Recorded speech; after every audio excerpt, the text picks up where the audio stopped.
قیصر و کسریٰ سلسلے وار کہانی۔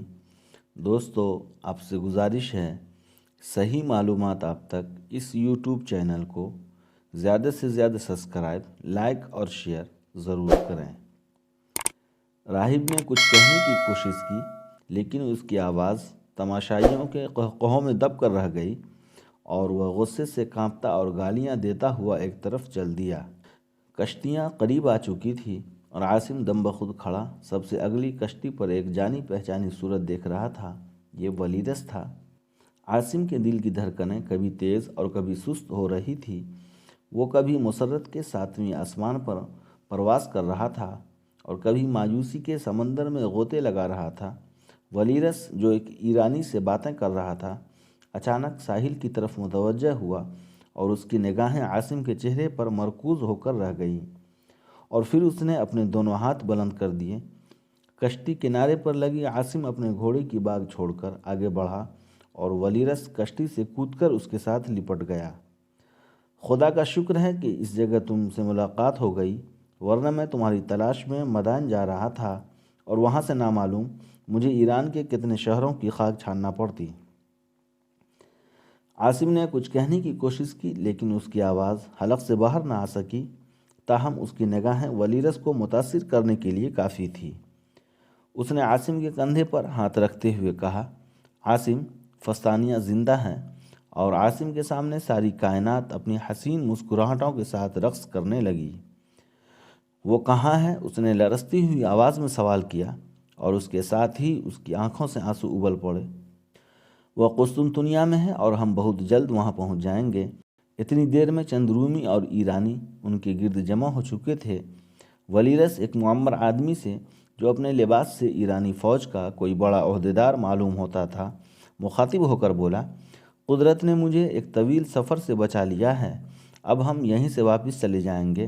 عاصم یہی ہے۔ عمر رسیدہ ایرانی نے آگے بڑھ کر عاصم کے ساتھ مصافحہ کیا اور اس کے ساتھی باری باری اس کی تقلید کرنے لگے۔ تھوڑی دیر بعد عاصم، ولیرس اور دوسرے رومی کشتی پر سوار ہو کر کنارے کا رخ کر رہے تھے، اور ایرانی جو ان کے ساتھ آئے تھے اپنے ہاتھ بلند کر کے انہیں الوداع کہہ رہے تھے۔ ولیرس نے عاصم کی طرف متوجہ ہو کر کہا، تم نے یہ نہیں پوچھا کہ فستانیہ قسطنطنیہ کیسے پہنچ گئی؟ عاصم نے اطمینان سے جواب دیا، مجھے پوچھنے کی ضرورت نہیں، میرے لیے صرف یہ جان لینا کافی ہے کہ وہ زندہ ہے۔ قید سے رہا ہوتے وقت یہ معلوم ہو گیا تھا کہ فستانیہ اور اس کی ماں قلعے سے غائب ہو گئی تھی۔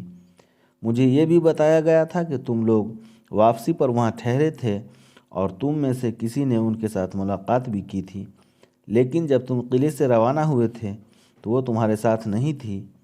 میرا خیال ہے کہ سین کے کسی دوست نے انہیں قسطنطنیہ پہنچا دیا ہوگا۔ ولیرس نے کہا، خلدون میں سین کا ایک ہی دوست تھا جس پر ہم اعتماد کر سکتے تھے، اور وہ اس کا بوڑھا نوکر فیروز تھا۔ وہ کلاڈیوس کی ہدایت کے مطابق ہماری روانگی سے تیسرے روز شام کے وقت ان کے ساتھ سمندر کے کنارے پہنچ گیا تھا، اور رات کے وقت ہم کشتی لے کر وہاں پہنچ گئے تھے۔ قیصر کی پیش قدمی کے ایام میں ہمارے لیے سب سے بڑا مسئلہ تمہیں تلاش کرنا تھا۔ کلاڈیوس کو قسطنطنیہ کی حفاظت کی ذمہ داری سونپ دی گئی تھی، اور مجھے کئی بار قرطاجنہ سے رسد اور کمک لانے کے لیے جانا پڑا۔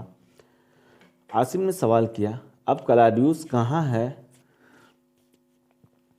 وہ قسطنطنیہ میں ہے۔ وہ میرے ساتھ آنا چاہتا تھا، لیکن طرابزون سے ہرقل کی روانگی کی اطلاع ملی اور اسے مجبوراً رکنا پڑا۔ میرے ساتھیوں کو اس بات کا ملال تھا کہ وہ قسطنطنیہ میں ہرقل کا جلوس نہیں دیکھ سکیں گے، لیکن اب میرا خیال ہے کہ شاید ہم وقت پر پہنچ جائیں۔ ہمیں انطاکیہ پہنچتے ہی جہاز مل جائے گا، اور اگر ہوا موافق ہوئی تو باقی سفر چند دنوں میں طے ہو جائے گا۔ میں گھوڑے کی سواری سے تنگ آ چکا ہوں۔ عاصم نے پوچھا، یہ ایرانی خلدون سے آپ کے ساتھ آئے ہیں؟ ہاں، کلاڈیوس ایران کے نئے حکمران کے ساتھ صلح کے بعد خلدون پہنچا تھا، اور ایرانی لشکر کے سپہ سالار سے یہ وعدہ لے کر آیا تھا کہ تمہیں تلاش کرنے کی ہر ممکن کوشش کی جائے گی۔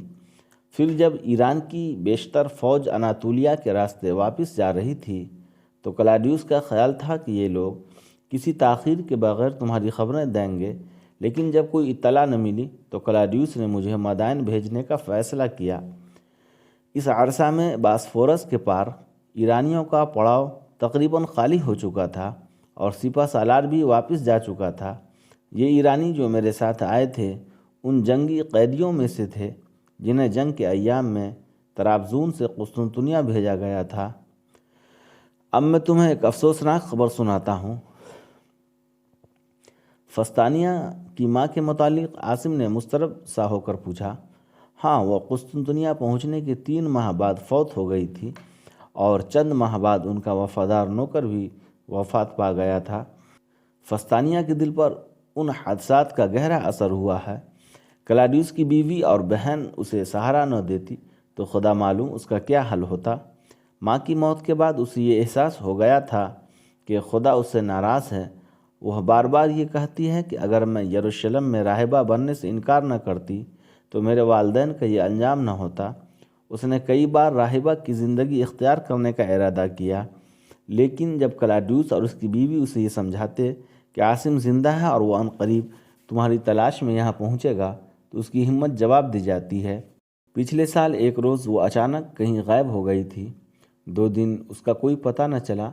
تیسرے دن اعلیٰ صبح وہ خود ہی کلاڈیوس کے گھر پہنچ گئی اور یہ معلوم ہوا کہ وہ راہبہ بننے کے لیے خانقاہ میں چلی گئی تھی، لیکن رات کے وقت اس نے خواب دیکھا کہ تم واپس آ گئے ہو اور وہ صبح بیدار ہوتے ہی وہاں سے بھاگ آئی۔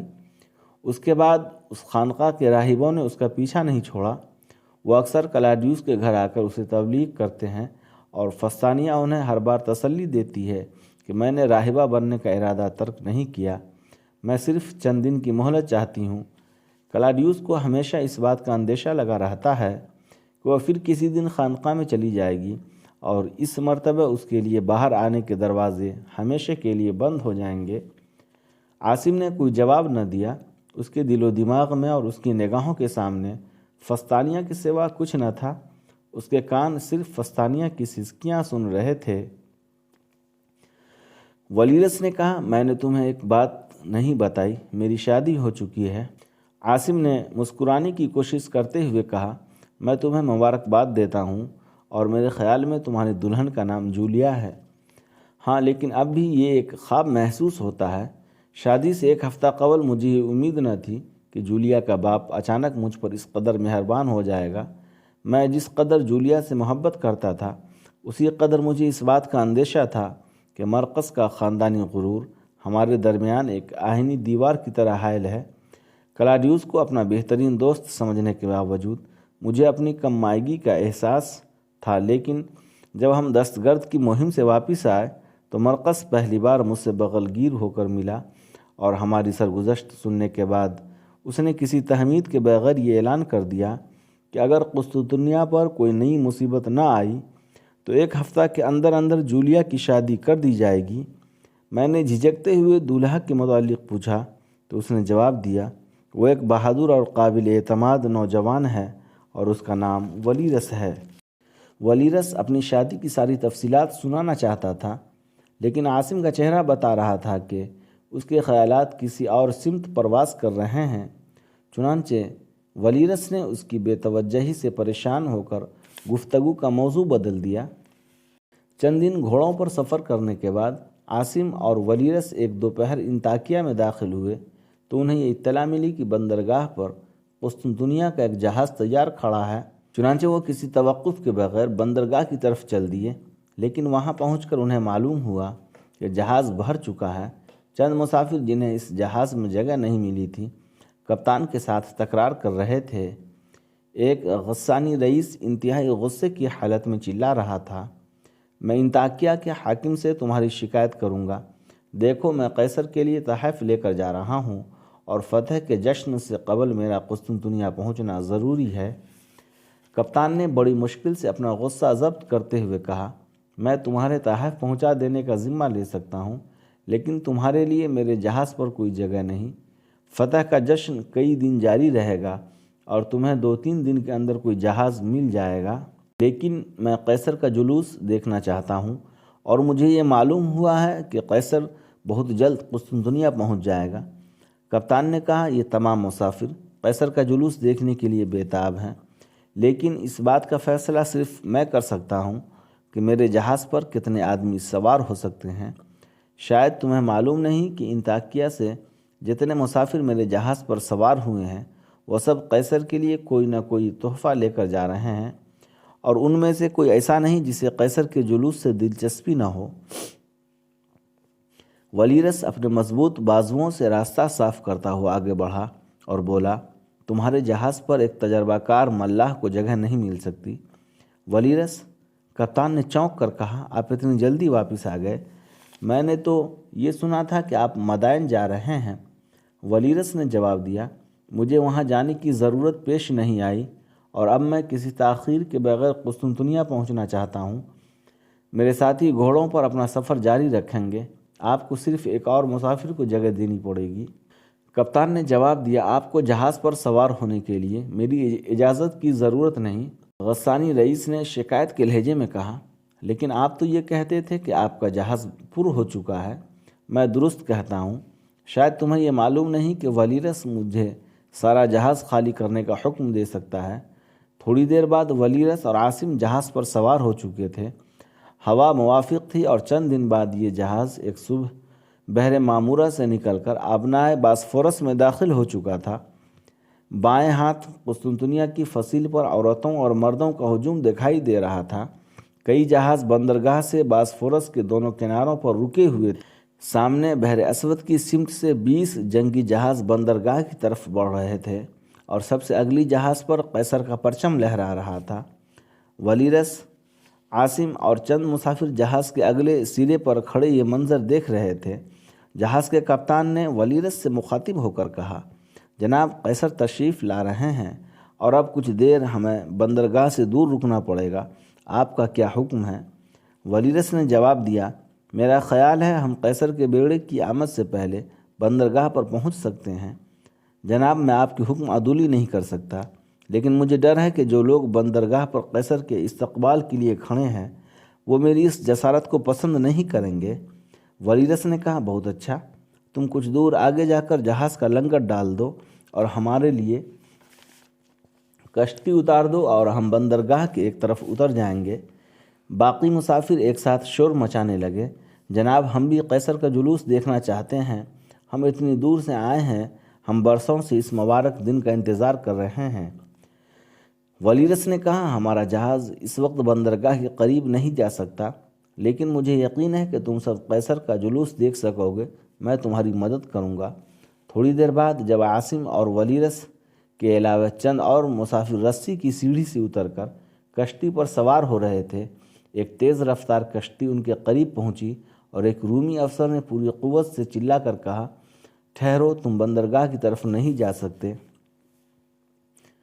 ولیرس نے مڑ کر رومی افسر کی طرف دیکھا اور اسے کچھ کہنے کی جسارت نہ ہوئی۔ ولیرس نے کہا، قسطنطنیہ کی بندرگاہ اتنی تنگ نہیں کہ یہ چھوٹی سی کشتی قیصر کا راستہ روک سکے۔ رومی افسر نے معذرت طلب لہجے میں کہا، جناب میں آپ کو پہچان نہیں سکا، لیکن آپ جلدی کریں، شہنشاہ کا بیڑا بہت قریب آ چکا ہے۔ تم فکر نہ کرو، بیڑا ابھی کافی دور ہے، اور تم اس عرصہ میں اس جہاز کے مسافر کو اتارنے کا بندوبست کر سکتے ہو۔ یہ سب قیصر کا جلوس دیکھنے کے لیے بےتاب ہیں، مسافروں کو اتارنے کے لیے 2 اور کشتیاں کافی ہوں گی۔ بہت اچھا جناب، آپ کے حکم کی تعمیل میرا فرض ہے۔ ہرقل کا جہاز بندرگاہ پہ لگا اور چاروں طرف مسرت کے نعرے بلند ہونے لگے۔ وہ جہاز سے اترا اور ہزاروں انسان فرط عقیدت سے دو زانوں ہو گئے۔ وہ اپنے راستے میں بچھے ہوئے بیش قیمت قالینوں اور ان پر بکھرے ہوئے پھولوں کو رونتا ہوا آگے بڑھا، اور شامی رتھ پر جس کے آگے 8 سفید گھوڑے جوتے ہوئے تھے سوار ہو گیا۔ اس نے اپنا دایاں ہاتھ بلند کر کے کبھی دائیں کبھی بائیں طرف دیکھتا، اور کبھی اس کی نگاہیں فصیل پر جمع ہونے والی کی طرف مرکوز ہو کر رہ جاتی۔ اس کی ہر جنبش، ہر حرکت اور ہر ادا زبان حال سے اس امر کا اعلان کر رہی تھی کہ آج خدا کی دنیا میں میرے سوا کوئی نہیں۔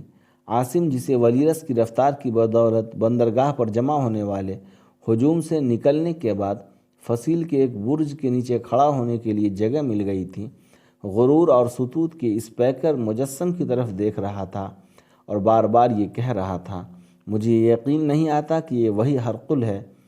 ولیرس نے کہا، میرے دوست، آج تم پہلی مرتبہ اسے ایک فاتح کی حیثیت میں دیکھ رہے ہو۔ آج تم قسطنطنیہ کے کسی باشندے کو نہیں پہچان سکو گے۔ آج دنیا کی ساری توانائی اور سارا غرور سمٹ کر رومیوں کے وجود میں آ گیا ہے۔ جب شاہی محل کی بالکونی سے تم ہرقل کی تقریر سنو گے تو یہ محسوس کرو گے کہ تم نے پہلے کبھی اس کی آواز نہیں سنی۔ عاصم اپنے دائیں بائیں ان لوگوں کی طرف دیکھ رہا تھا جو شراب کے مشکیزے اٹھائے ہوئے تھے اور اپنے حکمراں کی طرف دیکھنے اور انتہائی جوش و خروش کے عالم میں چند نعرے لگانے کے بعد ہر بار چند گھونٹ حلق سے اتارنے کی ضرورت محسوس کرتے تھے۔ وہاں ایسی عورتوں کی بھی کمی نہ تھی جو شراب کے نشے میں مدہوش مردوں سے بوس و کنار میں مشغول تھی۔ ایک قوی ہیکل رومی نے ایک دوشیزہ کو کندھے پر اٹھا رکھا تھا اور وہ ہنسی سے لوٹ پوٹ ہو رہی تھی۔ ایک رومی شراب سے مدہوش ہو کر اپنے ساتھیوں سے کہہ رہا تھا، میں فصیل سے چھلانگ لگا کر باسفورس کے دوسرے کنارے پر پہنچ سکتا ہوں، اور اس کے ساتھی چلا رہے تھے، تم بتاؤ میں جھوٹ کہتا ہوں؟ ہاں، اس نے نشے میں جھومتے ہوئے جواب دیا، خدا کی قسم میں سچ کہتا ہوں، میں بالکل سچ کہتا ہوں۔ شرابی نے لڑکی کی بالوں سے پکڑ کر چند جھٹکے دیے اور پھر کسی توقف کے بغیر فصیل سے نیچے چھلانگ لگا دی۔ اس کے بعد چند تماشائی آگے جھک کر خندق کی میں پڑی ہوئی لاش کی طرف دیکھ رہے تھے اور باقی قہقہے لگا رہے تھے۔ ولیرس نے اپنے ایک یونانی دوست کے ہاتھ سے شراب کے 2 جام پینے کے بعد تیسرا جام عاصم کو پیش کیا، لیکن اس نے انکار کر دیا۔ ولیرس نے اصرار کرتے ہوئے کہا، میرے دوست، یہ شراب بہت اچھی ہے اور ایسا دن بار بار نہیں آتا۔ میں جانتا ہوں کہ تمہارے لیے یہاں ٹھہرنا بہت تکلیف دہ ہے، لیکن اس وقت انہیں تلاش کرنا ممکن نہیں۔ مجھے یقین ہے کہ فستانیہ انطونیہ اور جولیا کے ساتھ ہوگی اور وہ جلوس کے اختتام سے قبل گھر نہیں پہنچیں گی۔ چند گھونٹ پینے کے بعد تمہاری پریشانی دور ہو جائے گی۔ عاصم نے جواب دیا، قید کے ایام میں کسی ایسے نشے کی ضرورت محسوس کیا کرتا تھا جو مجھے ہمیشہ کے لیے دنیا و مافیا سے بے خبر کر دے، لیکن آج میں مدہوش ہونے کی ضرورت محسوس نہیں کرتا۔ عاصم کی بات ولیرس نے یونانی دوست کی سمجھ سے بالاتر تھی۔ اس نے ولیرس کے ہاتھ سے جام لے کر منہ کو لگا لیا اور اسے ختم کرنے کے بعد عاصم کی طرف متوجہ ہو کر کہا، میری سمجھ میں نہیں آتا کہ اس دنیا میں کوئی شراب کے بغیر کیسے زندہ رہ سکتا ہے۔ ہم اپنا غم غلط کرنے کے لیے پیا کرتے تھے، اور اب جب ہمیں دشمن پر ایک عظیم فتح نصیب ہوئی ہے تو ہمارے لیے اپنی مسرتوں کے اظہار کے لیے بھی اس سے بہتر کوئی ذریعہ نہیں۔ ولیرس، معلوم ہوتا ہے کہ آپ کا ساتھی فتح اور شکست دونوں سے ناآشنا ہے اور اس نے کوئی بڑا غم یا کوئی بڑی خوشی نہیں دیکھی۔ قیصر کا جلوس روانہ ہو چکا تھا اور لوگ بندرگاہ کی بجائے فصیل کی دوسری جانب دیکھ رہے تھے۔ بعض آدمی جلوس کا ساتھ دینے کی نیت سے نیچے اتر رہے تھے۔ ولیرس نے عاصم سے کہا، میں نے ابھی کلاڈیوس کو دیکھا تھا، لیکن اب اسے اتنی بھیڑ میں تلاش کرنا مشکل ہوگا۔ میرا خیال ہے کہ ہم جلوس کے ساتھ چلنے کی بجائے دوسرے راستے محل کے سامنے پہنچ جائیں۔ جلوس کے اختتام پر قیصر اپنے محل کی بالکنی سے تقریر کرے گا اور ہم اسے زیادہ قریب سے دیکھ سکیں گے۔ چلو عاصم، چند برس کے بعد تم اس بات پر فخر کیا کرو گے کہ جب ہرقل ایران کی فتوحات سے واپس آیا تھا تو تم نے اپنی آنکھوں سے اس کا جاہ و جلال دیکھا تھا اور اپنے کانوں سے اس کی تقریر سنی تھی، اور تمہارے بچوں اور تمہارے پڑوسیوں کو تمہاری باتیں ناقابل یقین معلوم ہوں گی۔ عاصم نے ادھر ادھر دیکھا۔ ولیرس کا یونانی دوست وہاں سے جا چکا تھا اور جو لوگ ابھی تک وہاں موجود تھے وہ پوری انہماک سے فصیل کے ساتھ ساتھ ایک کھلی سڑک پر گزرتے ہوئے جلوس کی طرف دیکھ رہے تھے۔ عاصم قدر توقف کے بعد ولیرس سے مخاطب ہوا، میرے دوست، میں نے اپنی زندگی میں جو کچھ دیکھا ہے وہ آج بھی مجھے ناقابل یقین محسوس ہوتا ہے۔ میں نے اس شہنشاہ کا جاہ و جلال دیکھا ہے جس کی نگاہوں کے اشاروں سے مشرق و مغرب کے اقوام کی قسمت کے فیصلے ہوتے تھے۔ میں ستوت اور غرور کے اس پیکر کو دیکھ چکا ہوں جس کے اقتدار کا سفینہ انسانیت کے خون میں تیرتا تھا۔ میں نے اس لشکر کی فتوحات دیکھی ہے جس کی رفتار کے سامنے زمین کی وسعتیں سمٹ گئی تھیں۔ پرویز کے لشکر نے شام اور مصر کی فتوحات کے بعد جو جشن منائے تھے وہ تمہاری اس جشن سے کم نہ تھے۔ یروشلم کی فتح کے بعد میں نے شراب سے مدہوش ایرانیوں کے جو مہیب قہقہے اور بے بس عورتوں کی جو چیخیں سنی تھی وہ اس وقت بھی میرے کانوں میں گونج رہی تھی۔ میں ماضی کو بھول جانا چاہتا ہوں، جس کی تاریخ میرے نزدیک ظالم اور مظلوم کی داستانوں کے سوا کچھ نہیں۔ ولیرس نے کہا، پرویز کا ظلم اس کی زندگی کے ساتھ ختم ہو چکا ہے اور اب ہم انسانیت کی تاریخ کا ایک نیا ورق الٹ چکے ہیں، لیکن مجھے ایسا محسوس ہوتا ہے کہ تم روم کی اس عظیم فتح پر خوش نہیں ہو۔